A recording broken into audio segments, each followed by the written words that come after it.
প্রধানমন্ত্রীর ১২৩তম মন কি বাত অনুষ্ঠান শুনলেন প্রাক্তন কেন্দ্রীয় মন্ত্রী প্রতিমা ভৌমিক। এদিন বিজেপি কমলাসাগর মণ্ডলের ২৭ নম্বর বুথে প্রাক্তন মণ্ডল সভাপতি সুবীর চৌধুরীর বাড়িতে মন কি বাত অনুষ্ঠান শোনার ব্যবস্থা করা হয়।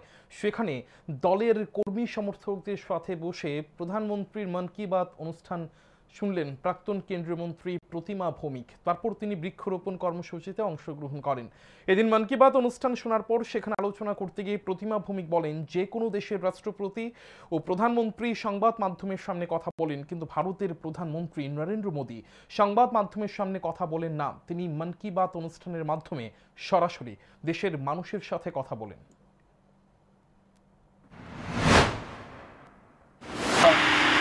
প্রেসের সামনে তারাই কথা বল, যে কোনো রাষ্ট্রপতি, যে কোনো দেশের প্রধানমন্ত্রী, আমার দেশের প্রধানমন্ত্রী জীবনে প্রেসের সামনে দাঁড়ানো দাঁড়ায়নি, দাঁড়ায় না। নতুনত্ব অভিনব এক পদ্ধতি, প্রেসের লোকে কথা গিয়ে যেতে হবে, আমি আমার মানুষের সঙ্গে ডাইরেক্ট কথা বলি। এটার লাগে প্রধানমন্ত্রী মন কি বাত শুরু করছেন একদম।